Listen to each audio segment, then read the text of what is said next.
தேசிய ஜனநாயக கூட்டணியின் குடியரசு துணைத் தலைவர் வேட்பாளராக தமிழகத்தைச் சேர்ந்த சிபி ராதாகிருஷ்ணன் தேர்வு செய்யப்பட்டுள்ளார். டெல்லியில் பிரதமர் மோடி தலைமையில் பாஜக ஆட்சிமன்ற குழு கூட்டம் நடைபெற்றது. இக்கூட்டத்தை தொடர்ந்து பேசிய ஜே.பி. நட்டா, மகாராஷ்டிர மாநில ஆளுநர் சிபி ராதாகிருஷ்ணன் குடியரசு துணைத் தலைவர் தேர்தலில் என்டிஏ கூட்டணியின் வேட்பாளராக ஒருமனதாக தேர்வு செய்யப்பட்டுள்ளதாக கூறினார். விளிம்பு நிலை மக்களுக்கு அதிகாரம் அளிப்பதில் கவனம் செலுத்தியவர் சிபி ராதாகிருஷ்ணன் என்று பிரதமர் மோடி பாராட்டியுள்ளார். குடியரசு துணைத் தலைவர் வேட்பாளராக சிபி ராதாகிருஷ்ணனை தேசிய ஜனநாயக கூட்டணி பரிந்துரைத்தது தனக்கு மகிழ்ச்சி அளிப்பதாக பிரதமர் மோடி தமிழில் பதிவிட்டுள்ளார். மேலும் பிரதமர் தனது எக்ஸ் தள பதிவில் சிபி ராதாகிருஷ்ணன் தாம் வகித்த பல்வேறு பதவிகளின் போது சமூக சேவையிலும் விளிம்பு நிலை மக்களுக்கு அதிகாரம் அளிப்பதிலும் கவனம் செலுத்தியதாக பாராட்டியுள்ளார்.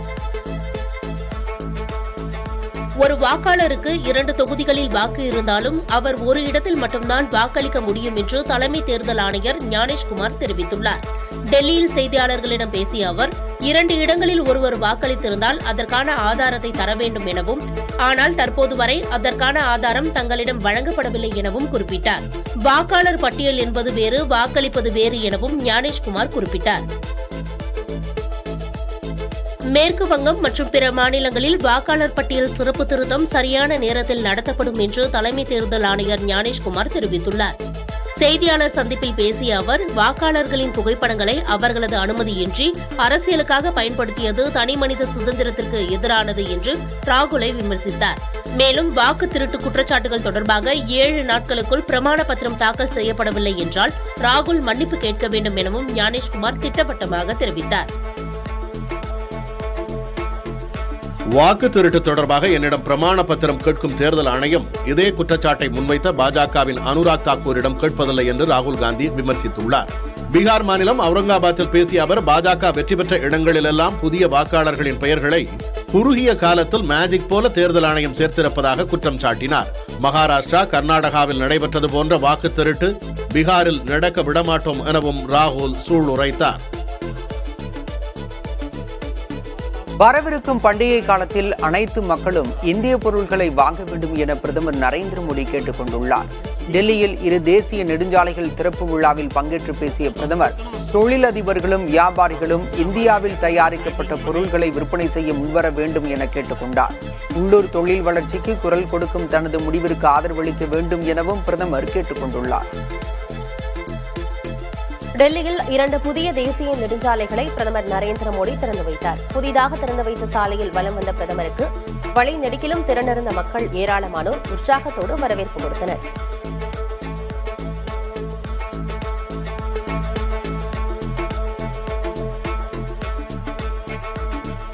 பாஜக ஆளும் மாநிலங்களை விட தமிழ்நாடு சிறந்த மாநிலமாக விளங்குவதை ஆளுநர் ஆர்.என். ரவியால் ஏற்க முடியவில்லை என முதல்வர் ஸ்டாலின் விமர்சித்துள்ளார். தருமபுரியில் நடைபெற்ற விழாவில் 512 கோடி ரூபாய் மதிப்பீட்டில் 1044 புதிய திட்டங்களுக்கு முதல்வர் ஸ்டாலின் அடிக்கல் நாட்டினார். இந்த விழாவில் பேசிய அவர், எரிச்சல் காரணமாக பொது மேடைகளில் ஆளுநர் புலம்பி வருவதாக சாடினார். தொண்டர்கள் விருப்பப்படி நல்ல கூட்டணியை அமைப்பேன் என பாமக நிறுவனர் ராமதாஸ் தெரிவித்துள்ளார். பாமகவின் சிறப்பு பொதுக்குழு கூட்டத்தில் பேசிய அவர், பாமக தொண்டர்களின் மனம் விரும்பும் கூட்டணி நிச்சயம் அமையும் என்றார். வன்னியர்களுக்கு 10.5% இடஒதுக்கீடு வழங்க வலியுறுத்தி போராட்டம் நடத்தப்படும் எனவும் ராமதாஸ் கூறினார். விழுப்புரம் மாவட்டத்தில் ராமதாஸ் தலைமையில் நடைபெற்ற பாமக பொதுக்குழுவில் அன்புமணி மீது ஒழுங்கு நடவடிக்கை எடுக்க பரிந்துரை செய்யப்பட்டுள்ளது. விழுப்புரம் மாவட்டம் பட்டானூர் பகுதியில் பாமக நிறுவனர் ராமதாஸ் தலைமையில் பொதுக்குழு கூட்டம் நடைபெற்றது. இதில் ராமதாஸின் மூத்த மகளான காந்திமதி உள்ளிட்டோர் கலந்து கொண்டனர். இக்கூட்டத்தில் பாமக தலைவராக ராமதாஸ் செயல்படுவார் என ஒருமனதாக தீர்மானம் நிறைவேற்றப்பட்டது. ராமதாஸை தவிர வேறு யாரும் கூட்டணி குறித்து பேச்சுவார்த்தை நடத்தக்கூடாது உள்ளிட்ட கட்சியின் விதிகளில் திருத்தம் செய்து 37 தீர்மானங்கள் நிறைவேற்றப்பட்டுள்ளன. பாமக நிறுவனர் ராமதாஸ் தலைமையில் நடைபெற்ற சிறப்பு பொதுக்குழு கூட்டத்தில் அன்புமணி ராமதாஸ் மீது 16 அடுக்கடுக்கான குற்றச்சாட்டுகளை கட்சியின் ஒழுங்கு நடவடிக்கை குழு முன்வைத்துள்ளது.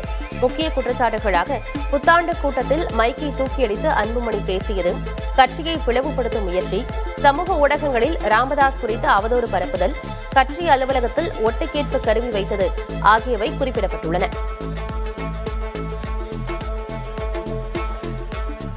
பட்டானூரில் நடத்தப்பட்ட கூட்டம் பாமக பொதுக்குழு அல்ல என்றும் அதன் முடிவுகள் பாமகவை கட்டுப்படுத்தாது எனவும் அன்புமணி தரப்பைச் சேர்ந்த வழக்கறிஞர் கே பாலு தெரிவித்துள்ளார்.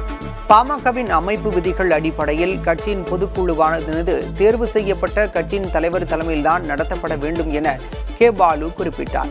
அதன்படி பார்த்தால் பாமக பொதுக்குழு கூட்டம் கடந்த 9ஆம் தேதி மாமல்லபுரத்தில் அன்புமணி தலைமையில் முறைப்படி நடத்தப்பட்டதாகவும் தெரிவித்துள்ளார்.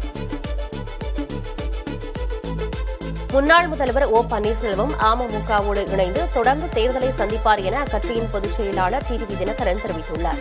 ஸ்ரீவில்லிபுத்தூரில் செய்தியாளர்களை சந்தித்த அவர், பாஜக தலைவர்கள்தான் ஓ பன்னீர்செல்வத்தை மீண்டும் தேசிய ஜனநாயக கூட்டணிக்கு அழைத்து வர வேண்டும் என்றும் கூறினார். தமிழ்நாட்டு பிள்ளைகளின் கல்வியை பறிக்க மத்திய பாஜக அரசு சூழ்ச்சி செய்வதாக துணை முதல்வர் உதயநிதி ஸ்டாலின் குற்றம் சாட்டியுள்ளார். சென்னை சேப்பாக்கம் திருவல்லிக்கேணி தொகுதியில் மாணவர்களுக்கு கல்வி ஊக்கத்தொகை வழங்கும் விழா நடைபெற்றது. இதில் பங்கேற்று பேசிய அவர், நாட்டிலேயே தமிழகத்தில்தான் 75 விழுக்காடு மாணவர்கள் உயர்கல்விக்கு செல்வதாக பெருமிதம் தெரிவித்தார். அதனை 100 விழுக்காடு என மாற்றுவதே முதல்வர் மு.க. ஸ்டாலினின் இலக்கு என்றும் கூறினார். மதுரை திருப்பரங்குன்றம் அருகே நடைபெறவுள்ள தமிழக வெற்றிக் கழகத்தின் 2வது மாநில மாநாட்டுக்கான இறுதிக்கட்ட பணிகள் மும்முரமாக நடைபெற்று வருகின்றன. மாநாட்டிற்கு வரும் பெண்களுக்காக பிங்க் ரூம் என்ற பிரத்யேக நவீன அறைகள் அமைக்கப்பட்டு வருகின்றன.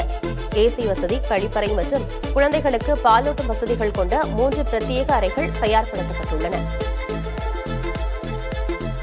விழுப்புரம் மாவட்டம் செஞ்சியில் மேடையில் இருந்த நாம் தமிழர் கட்சியின் தலைமை ஒருங்கிணைப்பாளர் சீமான் செய்தியாளர்களை நோக்கி ஆவேசமாக கீழே இறங்கி வந்ததால் பதற்றம் ஏற்பட்டது. முன்னதாக செய்தி சேகரிக்க வந்த பத்திரிகையாளர்களை சீமானின் பவுன்சர்கள் தடுத்ததோடு தகாத வார்த்தைகளில் பேசியதாக கூறப்படுகிறது. இந்நிலையில் சீமான் செய்தியாளர்களை நோக்கி வேகமாக வந்ததால் தள்ளுமுள்ளு ஏற்பட்டது.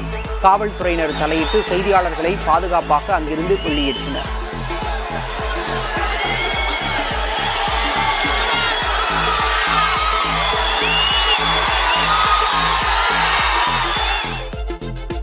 வங்கக்கடலில் உருவாகியுள்ள புதிய காற்றழுத்த தாழ்வு பகுதி இன்று வலுவடையும் என வானிலை ஆய்வு மையம் கணித்துள்ளது. இதனால் 20க்கும் மேற்பட்ட மாவட்டங்களில் மழை பெய்ய வாய்ப்பிருப்பதாக தெரிவிக்கப்பட்டுள்ளது. இதனிடையே சென்னை, செங்கல்பட்டு, காஞ்சிபுரம், கோவை உள்ளிட்ட மாவட்டங்களில் கனமழை பெய்துள்ளது. கொடைக்கானல் மலைப்பகுதிகளில் சாரல் மழை பெய்ததால் ரம்மியமான காலநிலை நிலவியது. தொடர் விடுமுறையொட்டி இயற்கையின் அழகை ரசிக்க சுற்றுலா பயணிகள் கொடைக்கானலில் குவிந்தனர். நீலகிரி மாவட்டம் கூடலூரில் கடந்த சில நாட்களாக குறைந்து காணப்பட்ட மழை மீண்டும் அதிகரித்துள்ளது. தொடர் மழை மற்றும் கடும் குளிர் காரணமாக கூடலூர் மற்றும் அதன் சுற்றுவட்டார பகுதிகள் பெரும் பாதிப்பை சந்தித்துள்ளன. மேற்கு தொடர்ச்சி மலைப்பகுதிகளில் பெய்து வரும் கனமழையால் தென்காசி மாவட்டம் குற்றாலம் மெயினருவி மற்றும் பழைய குற்றால அருவிகளில் வெள்ளப்பெருக்கு ஏற்பட்டது. பாதுகாப்பு கருதி இந்த 2 அருவிகளிலும் குளிக்க தடை விதிக்கப்பட்டது குறிப்பிடத்தக்கது.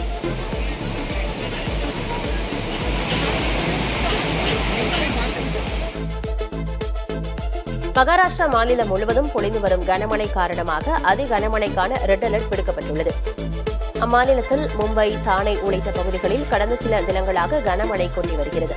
மும்பையின் பெரும்பாலான பகுதிகள் வெள்ளக்காடாக மாறின. தாழ்வான பகுதிகளில் உள்ள வீடுகளை மழைநீர் சூழ்ந்துள்ளது.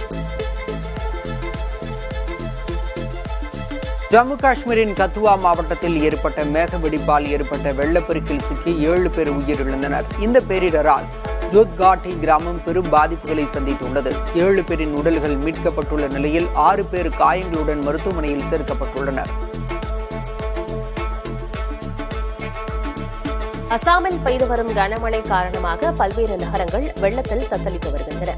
அம்மாநிலத்தில் கவுஹாத்தி உள்ளிட்ட முக்கிய நகரங்களில் தொடர்ந்து பலத்த மழை பொழிந்து வருகிறது. தாழ்வான பகுதிகளில் வெள்ளம் தேங்கியுள்ளது. சீன வெளியுறவு அமைச்சர் வாங் யி இன்று இந்தியா வர உள்ளார். 2 நாள் பயணமாக டெல்லி வரும் அவர் வெளியுறவுத்துறை அமைச்சர் ஜெய்சங்கர், தேசிய பாதுகாப்பு ஆலோசகர் அஜித் தோவல் ஆகியோரை சந்தித்து பேச உள்ளார். இந்தியாவுடன் நட்பை பேண சீனா கடந்த ஓராண்டாகவே ஆர்வம் காட்டி வருகிறது.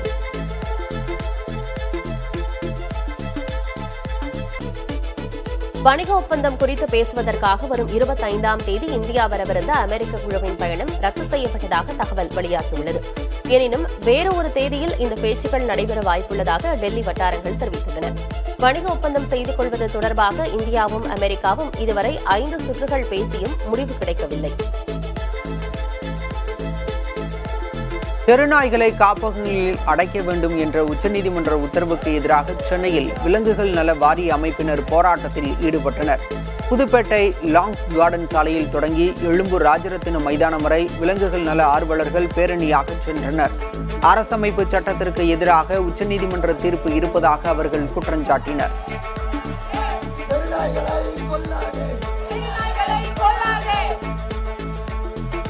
இலங்கை கடற்படையால் சிறைப்பிடிக்கப்பட்ட ராமேஸ்வரம் மீனவர்களை விடுவிக்க வலியுறுத்தி தமிழகம் தழுவிய போராட்டங்களில் ஈடுபட உள்ளதாக மீனவர்கள் அறிவித்துள்ளனர். ராமேஸ்வரம் விசைப்படகு மீனவர்கள் கடந்த 7 நாட்களாக வேலை நிறுத்த போராட்டத்தில் ஈடுபட்டுள்ளனர். இதனால் 5 கோடி ரூபாய்க்கு மேல் வர்த்தகம் பாதிக்கப்பட்டுள்ளது. ராமநாதபுரம் அருகே வாலாந்தரவை ரயில்வே கேட்டை மூடாமல் அலட்சியமாக இருந்த வடமாநிலத்தைச் சேர்ந்த கேட் கீப்பர் பணியிடை நீக்கம் செய்யப்பட்டார்.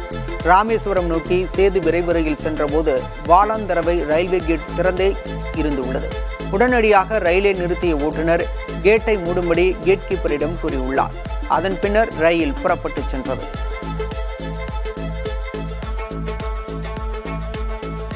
தருமபுரி மாவட்டத்தை முதலமைச்சர் புறக்கணித்து விட்டதாக குற்றம் சாட்டியுள்ள அன்புமணி ராமதாசுக்கு பதிலளித்துள்ள அமைச்சர் MRK பன்னீர்செல்வம், தருமபுரியை புறக்கணித்திருந்தால் நாடாளுமன்ற தேர்தலில் 100க்கு 100 வெற்றி எப்படி கிடைத்திருக்கும் என கேள்வி எழுப்பியுள்ளார். இதுகுறித்து அவர் வெளியிட்ட அறிக்கையில், சோற்றுக்குள் முட்டையை மறைக்கலாம், பூசணிக்காயையே அன்புமணி மறைத்திருப்பதாக விமர்சித்திருக்கிறார். வார விடுமுறையொட்டி நீலகிரி மாவட்டத்தில் உள்ள சுற்றுலா தலங்களில் சுற்றுலா பயணிகளின் கூட்டம் அலைமோதியது. உதகை படகு இல்லத்தில் சுற்றுலா பயணிகள் சாரல் மழையில் நனைந்தவாறு குடைகளுடன் படகு சவாரி செய்து மகிழ்ந்தனர்.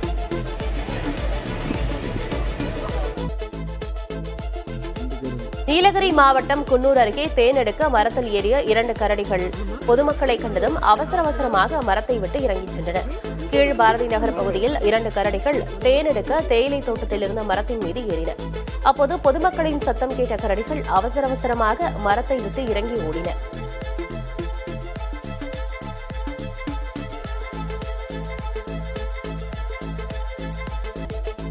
அமெரிக்காவின் நியூயார்க் நகரத்தில் உள்ள பிரபல இரவு நேர விடுதியில் நடைபெற்ற துப்பாக்கிச் சூட்டில் 3 பேர் கொல்லப்பட்டனர். அமெரிக்க நேரப்படி அதிகாலை 3:30 மணி அளவில் இந்த துப்பாக்கிச்சூடு சம்பவம் நடைபெற்றது. இதில் 3 பேர் உயிரிழந்ததோடு 8 பேர் படுகாயமடைந்துள்ளனர். விடுதிக்குள் ஏற்பட்ட சிறிய பிரச்சினை துப்பாக்கிச்சூடு சம்பவம் வரை சென்றிருப்பது முதற்கட்ட விசாரணையில் தெரியவந்துள்ளது. இதில் 1க்கும் மேற்பட்டோர் துப்பாக்கிச் சூட்டில் ஈடுபட்டதும் கண்டுபிடிக்கப்பட்டுள்ளது.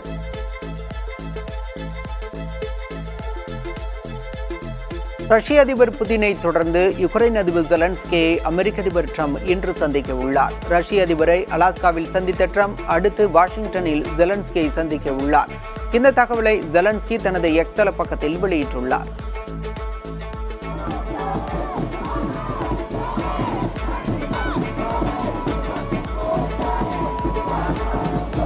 ஹமாஸிடம் சிக்கியுள்ள பணைய கைதிகளை மீட்க வலியுறுத்தி இஸ்ரேலின் ஜெருசலேத்தில் நெடுஞ்சாலை மறியல் போராட்டம் நடைபெற்றது. இதில் நெடுஞ்சாலையை மறித்து போராட்டத்தில் ஈடுபட்டவர்களை இஸ்ரேல் போலீசார் தண்ணீரை பீச்சி அடித்து குண்டுக்கட்டாக அப்புறப்படுத்தினர். இதேபோல மற்றொரு இடத்தில் நடந்த போராட்டத்தையும் போலீசார் கலைத்தனர்.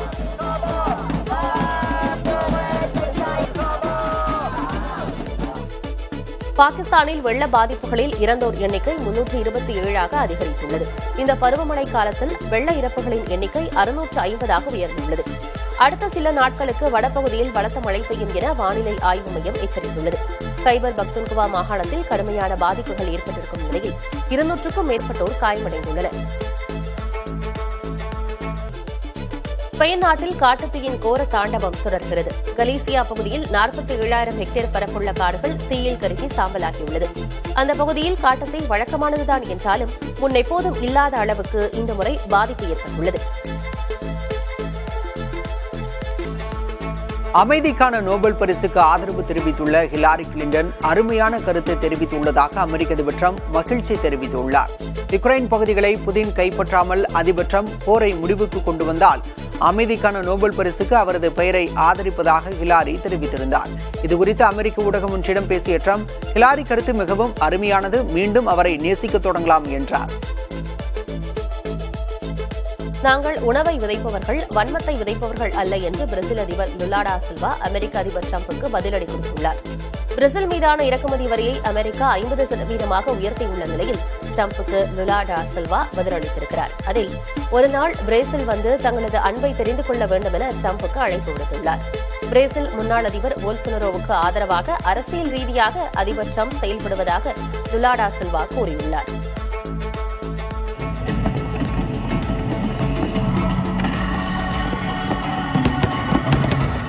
ஐரோப்பிய நாடான பிரான்சில் பைரோடெக்னிக் ஒளி திருவிழா கோலாகலமாக நடைபெற்றது.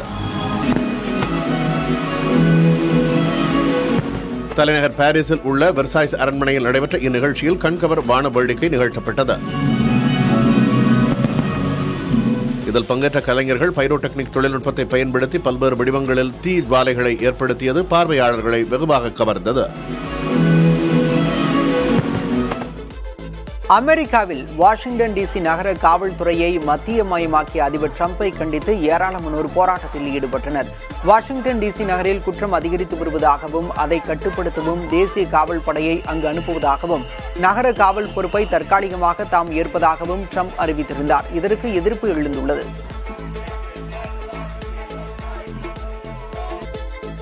ஆசிய கோப்பை கிரிக்கெட் தொடரில் விளையாட உள்ள பாகிஸ்தான் அணியிலிருந்து நட்சத்திர வீரர்கள் பாபர் ஆசம் மற்றும் முகமது ரிஸ்வான் நீக்கப்பட்டுள்ளனர். 17 பேர் கொண்ட அணியில் ஷாஹின் அஃப்ரிடி, அஃப்ரார் அகமது, ஹாரிஸ் ரவூப், ஹசன் அலி உள்ளிட்ட வீரர்கள் உள்ளனர். சல்மான் அலி ஆகா கேப்டனாக அறிவிக்கப்பட்டுள்ளார்.